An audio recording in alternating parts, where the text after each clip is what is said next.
Olá meninas, estou aqui com a responsabilidade de trazer para vocês uma explanação sobre o capítulo 5 do livro que estamos estudando, Contentamento, de Nancy Wilson.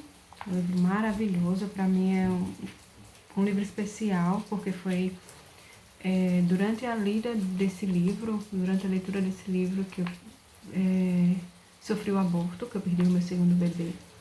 Então foi lembrando de verdades descritas aqui nesse livro que esse período foi mais leve, o fardo foi mais leve.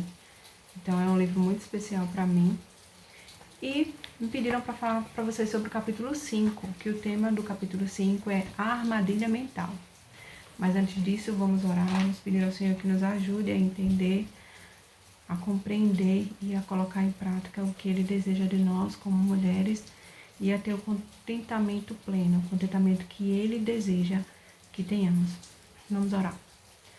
Senhor, muito obrigado por esse dia, muito obrigado, Deus, porque temos acesso à Tua Palavra, porque podemos meditar nela, porque o Senhor instruiu mulheres, Deus, a escrever livros que transparecem a Tua verdade, Deus, livro que fala com clareza, Deus, o que devemos fazer, como devemos agir, livros baseados na Tua Palavra, Deus. Muito obrigada, porque o contentamento não é algo imaginário, mas podemos viver vidas contentes, Deus, vidas satisfeitas no Senhor.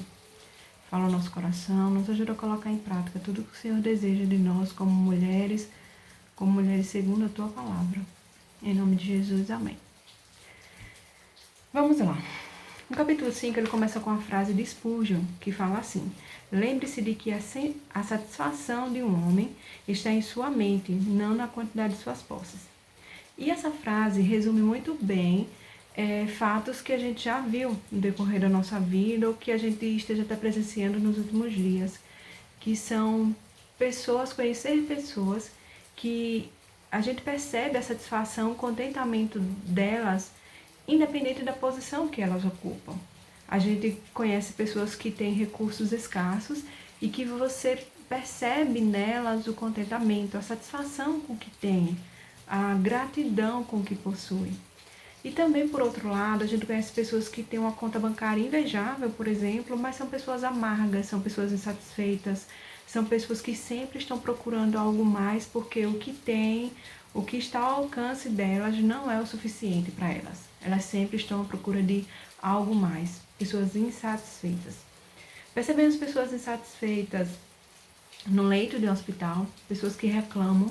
E também, eu não sei se vocês já passaram por isso, mas não sei se você já foi visitar alguém que está em um leito de hospital e você saiu de lá mais encorajado, mais renovado, mais feliz por ter entrado em contato com aquela pessoa e perceber o contentamento dela, perceber que não foi a circunstância, não é por causa daquela circunstância que ela se tornou uma pessoa amargurada, uma pessoa insatisfeita, uma pessoa descontente com a vida, mas é independente da circunstância, independente do leito onde ela está. Ela exterioriza uma satisfação, um contentamento. O contentamento dela é de dentro para fora. Mas como a gente deve resistir a essa tentação mental, a essa armadilha mental que é tratada no capítulo 5? Primeiro, a gente deve prestar atenção nos nossos pensamentos. É o primeiro passo. O que tem ocupado os nossos pensamentos?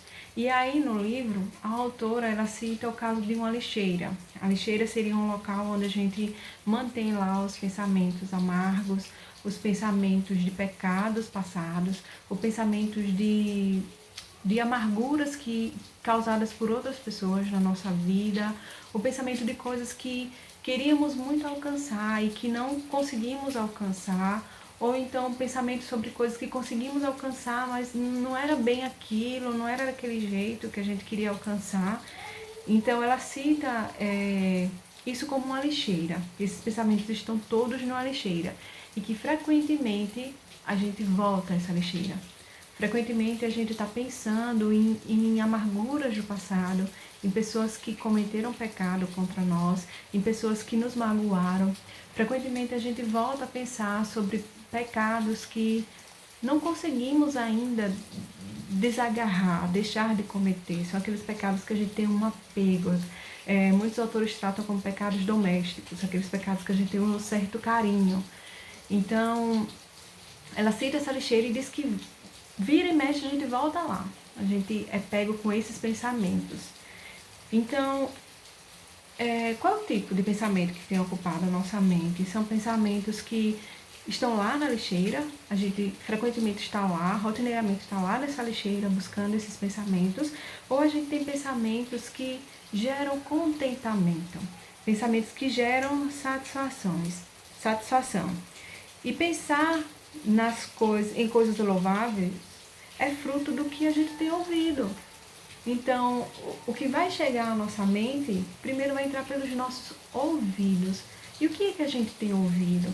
Quais são as músicas que a gente tem ouvido? Não estou falando aqui só de você ouvir músicas tidas como música gospel, até porque tem músicas gospels que falam em verdades. Mas que tipo de música a gente tem ouvido? O que a letra da música fala? O que ao cantar essa música a gente está repetindo para a gente mesmo? O que a gente assiste? Quais são os noticiários que a gente tem dado importância? A gente vive agora num período de pandemia, onde todos os noticiários estão focados no Covid, estão focados nessa pandemia. Mas será que o meu ouvir essas notícias não está exagerado, não está extrapolado? Será que eu não estou dando muito ouvido a coisas que realmente não são necessárias de dar tanto ouvido, de dar tanta atenção? O que eu tenho ouvido? O que eu tenho permitido que penetre em minha mente e faça morada e, consequentemente, me leve a agir de maneiras que não glorificam a Deus? Quais têm sido os temas das nossas conversas? Quando estamos conversando com uma irmã da igreja, quando estamos conversando com um colega de trabalho, quando estamos conversando em família, o que tem sido conversado em nosso meio? A que estamos submetendo aos nossos ouvidos? Será que a nossa conversa com a nossa colega, com a nossa amiga, tem sido uma conversa que traz satisfação, que traz o contentamento? Ou será que tem sido conversas que realmente levam a gente a ser insatisfeito com a nossa casa, insatisfeito com o nosso marido, insatisfeito com os filhos que temos, insatisfeito com o nosso trabalho? Que tipo de conversas, de notícias, de músicas nós estamos nos submetendo a escutar todos os dias na nossa vida? Se a gente for parar para pensar sobre o medo e a preocupação, a gente vai perceber que muita coisa de que a gente tem medo, de que a gente tem preocupação, na verdade é consequência da gente repetir para nós mesmas coisas ruins. Eu não estou falando aqui que você escutar, por exemplo, notícias do Covid, da pandemia. Se você parar no noticiário e escutar o que está acontecendo no mundo, que aquilo é errado. Não, mas se a preocupação, se você ouvir aquilo constantemente, está gerando em você uma preocupação que está levando para a ansiedade, então isso não é algo bom. Isso não é algo que traga resultados bons, frutos bons. Isso vai levar você à ansiedade, vai levar você à tristeza, vai levar você a desespero, a descontentamento. Então, o medo é bom. O próprio Deus colocou o medo em nós. O medo é bom. O medo nos leva a ter cautela. O medo nos leva a ter cuidado, a se preocupar com o que vai fazer de uma maneira saudável. Mas quando o medo e a preocupação já começam a dominar os nossos pensamentos e, consequentemente, as nossas ações, aí já é algo pecaminoso. Aí já é algo que foge do que é louvável, do que é bom, do que é justo. Então, se a gente for prestar atenção e parar de repetir para nós mesmos coisas ruins, a gente vai ver que aquele monstro que a gente formou na nossa própria cabeça nem é esse monstro todo. A gente agigantou uma preocupação, agigantou um medo que não era naquela proporção toda. Então, é válido, é muito válido a gente prestar atenção no que tem ocupado os nossos pensamentos, se temos ido para a lixeira lá pegar pensamentos ruins, pensamentos pecaminosos, pensamentos que nos levam a pecar contra o próximo, pensamentos que nos levam a ter medo, pensamentos que nos levam a ter inveja, pensamentos que nos levam a cobiçar o que é nosso. Então a gente precisa parar, precisa aprender a dominar esses pensamentos, aprender a direcionar os nossos pensamentos para as coisas que sejam louváveis, coisas que sejam justas, como relatado lá em Filipenses. Deixa eu abrir aqui. Filipenses.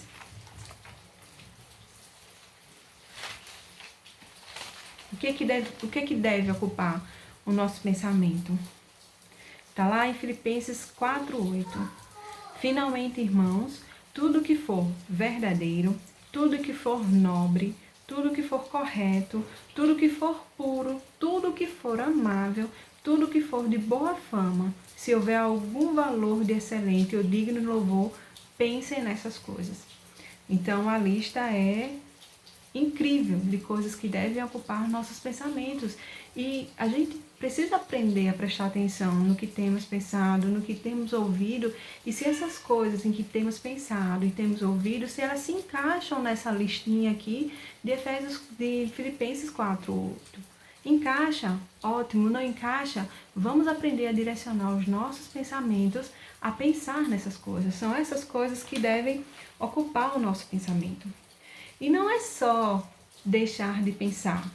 A gente tá, Deise, então tá bom. Então agora eu comecei a prestar atenção nos tipos de pensamentos que tem ocupado a minha mente a maior parte do tempo. Eu já estou ciente que não são pensamentos bons, que são pensamentos daquela lixeirinha que eu vou lá, pego, pensamentos que me conduzem à tristeza, a medo, a incerteza, a pecados. Pronto, deixei de pensar. Mas não é só deixar de pensar. A gente deve substituir esses pensamentos, substituir por essa listinha lá de Filipenses 4:8. E a gente vê isso no relato de Efésios 4:25 e 28. Em Efésios 4:25 e 28, nós temos assim, Efésios 4:25. Portanto, cada um de vocês deve abandonar a mentira e falar a verdade ao seu próximo. Vê que não é só abandonar a mentira, vê que não é só deixar de fazer o que não é bom, o que não glorifica a Deus, é não só deixar de fazer, mas deixar de fazer e fazer o que é correto. Então, portanto, cada um de vocês deve abandonar a mentira e falar a verdade ao seu irmão. Lá no versículo 28, ele diz assim: o que furtava, não furte mais. Antes, trabalhe fazendo algo de útil com as mãos, para que tenha o que repartir com quem estiver em necessidade. Então, não é só deixar de roubar. Agora, você, além de deixar de roubar, você tem que trabalhar. Então, é substituir. Os nossos pensamentos, se eles não forem guiados, se eles forem deixados ao léu, como falam, eles só vão nos levar para a lixeira. Eles só vão nos levar para caminhos que vão contra Deus. Essa é a nossa natureza. A gente precisa deixar de fazer essas coisas que não glorificam a Deus, a desviar esses pensamentos que nos levam para essa lixeira, e devemos substituir esses pensamentos pelaquela listinha lá de Filipenses 4:8. Devemos deixar de roubar, mas não só deixar de roubar, devemos trabalhar também, substituir. A autora, ela fala lá: muitas de nossas insatisfações desapareceriam se simplesmente deixássemos de pensar nelas. Com rede social hoje é um campo fértil. É um campo fértil tanto para a gente buscar coisas boas, coisas louváveis, coisas que nos edificam, como também para levar o nosso pensamento para o descontentamento, para a insatisfação. Eu não sei se você já se pegou aí se deliciando naquela casa, daquela atriz, aquela casa grandiosa com a piscina de, sei lá, 500 mil metros, que você nada, parecendo que não tem fim. Ou então aquela cozinha que tem aqueles talheres de cobre, aquelas coisas assim, belíssimas, que enchem os nossos olhos. Então, será que a gente não tem gastado muito tempo nisso? Em alimentando? Muitas vezes a gente tem deixado de fazer o nosso, a gente tem deixado de cuidar da nossa cozinha para se deliciar com a cozinha que é exposta no Instagram, de alguém que colocou lá, e você ver tanto aquilo, e você investir tanto tempo aquilo, você começa a ficar insatisfeito. Insatisfeito com o que você tem, insatisfeito com a cozinha que você tem, insatisfeito com a casa que você tem. Isso serve para corpo. As meninas aí que ficam se comparando ao corpo de atrizes e modelos que estão expostos nas redes sociais, com roupa. Você tem aquela influenciadora lá no Instagram que ganha roupa das lojas para lhe convencer que aquela roupa você precisa adquirir, que aquela roupa vai lhe deixar com o corpo esbelto. E muitas vezes você tem se encontrado nesse campo de desejar o que está sendo exposto nas redes sociais, de desejar o que estão falando para você, que aquilo é o que você precisa, aquilo é o que vai deixar bela, aquilo é o que vai trazer realmente a satisfação que você precisa. Você tem estado muitas vezes a gente tem estado nesse campo e isso tem gerado insatisfação com o que temos. Isso tem gerado insatisfação com a roupa que temos, com a casa que temos, com o corpo que temos, porque vendem pra gente a ideia de que o que a gente precisa é o que está sendo exposto para ali. Não é o que a gente tem, mas é o que está sendo exposto ali. O contentamento é uma realidade espiritual, não algo imaginário. Parece, né? Parece que você está satisfeito com o que você tem, realmente é algo imaginário, porque foi essa a ideia que venderam pra gente. Foi essa a ideia que não é suficiente você ter um carro, você precisa de dois. Não é suficiente você ter uma casa, você tem que ter um apartamento na Avenida Boa Viagem, você tem que ter uma casa no sítio, você tem uma casa de praia. O que você tem não é satisfatório, você sempre precisa buscar algo mais. Mas o contentamento, o verdadeiro contentamento, não é baseado no que você tem, não é baseado na sua saúde física, não é baseado na sua conta bancária. O verdadeiro contentamento é baseado no seu interior, na sua confiança em Deus, no seu descansar em Deus, em saber que aqui estamos peregrinando, aqui é passageiro. Então, o nosso contentamento é de dentro para fora. A gente está contente interiormente. A nossa satisfação é em Deus, é interior. Mas para que a gente... então, Deise, eu me peguei aí, eu tô nesse campo fértil que me gera insatisfação, que me gera descontentamento, e agora eu sei que eu preciso estar atento ao que eu tô pensando, que eu preciso prestar atenção, aqui eu dou ouvidos, e tá bom, eu vou fazer isso, mas quanto tempo leva para que eu mude? Será que realmente eu vou conseguir dominar os meus pensamentos? Consegue, gente. E não consegue não é porque você é uma super mulher, não é porque eu estou falando aqui, mas a gente consegue porque é o próprio Deus que trabalha isso na gente. É o próprio Deus que nos dá satisfação e nos dá contentamento. Mas a gente precisa agir, a gente precisa ter uma ação de cuidar do que estamos pensando, a ação de ter cautela com o que a gente ouve. E isso tudo requer paciência e perseverança. Não é coisa do dia para a noite. Se a gente for olhar as meninas que almejam encontrar um corpo delineado, trabalhar os músculos, quem trabalha em academia sabe que o exercício não é do dia para a noite, você não consegue resultado do dia para a noite. O trabalhar os músculos, o forçar os músculos é algo que você tem que perseverar, que você tem que ter paciência para alcançar os resultados. E para que a gente consiga dominar os nossos pensamentos com a graça de Deus, a gente precisa também de paciência e perseverança. Vocês com certeza conhecem uma mulher, falar aqui de uma mulher, que com certeza todo mundo conhece, que é Eva. Gente, Eva, porque hoje pra gente deve ser, a gente busca justificativa para não fazer o que é correto, né? Então assim, a gente pode alegar, Deise, estar satisfeita com a casa que eu tenho, que tem uma goteira, estar satisfeita com o marido que eu tenho, que não me dá atenção, estar satisfeita, blá, blá, blá, blá. Eva, vamos tomar o exemplo de Eva. Eva morava no local perfeito, tinha um marido perfeito, tinha um relacionamento com Deus perfeito. E o que foi que Eva fez? Permitiu que o descontentamento, que a insatisfação tomasse conta da sua mente quando ela deu ouvidos à serpente.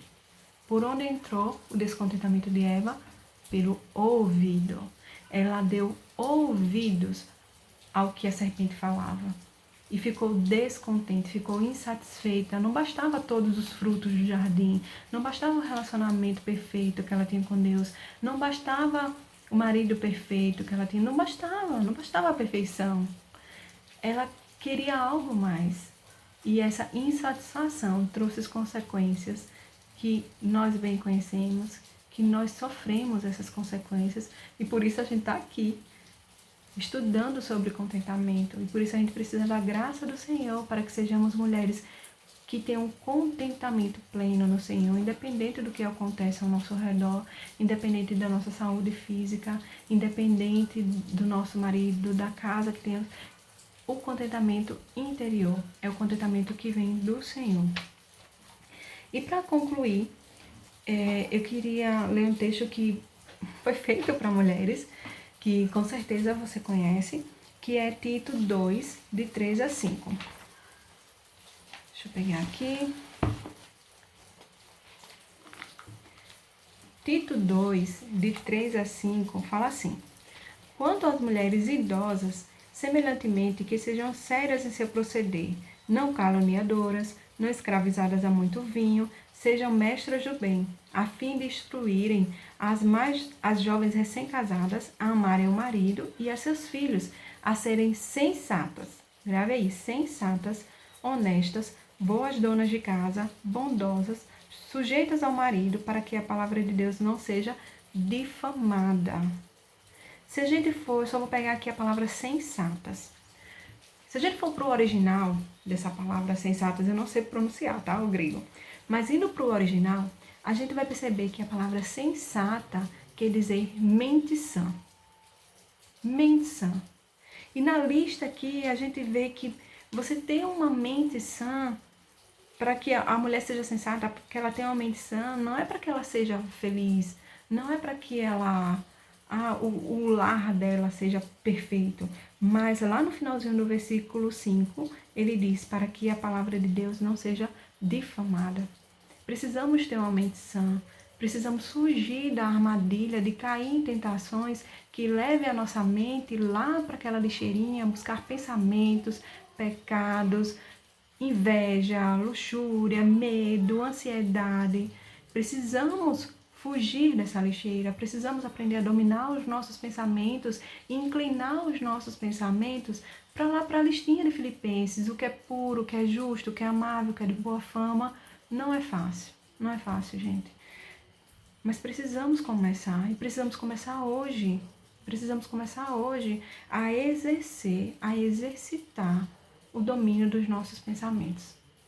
Que o Senhor nos ajude a sermos essas mulheres, essa mulher descrita em Tito 2, mulheres que ensinam as outras a serem sensatas, mulheres que têm uma mente sã, mulheres que ocupam seus pensamentos com o que é louvável, com o que é justo, com o que é de boa fama, para que experimentemos o real sentido do que é contentamento e para que outras mulheres possam ver através das nossas vidas que estar contente, que estar satisfeito vai muito além de posses, de saúde física ou de qualquer outra coisa que digam para elas, mas que o nosso verdadeiro contentamento está no Senhor das nossas almas, que nos livrou do lago de fogo e enxofre, que nos deu vida quando estávamos mortas em nossos delitos e pecados.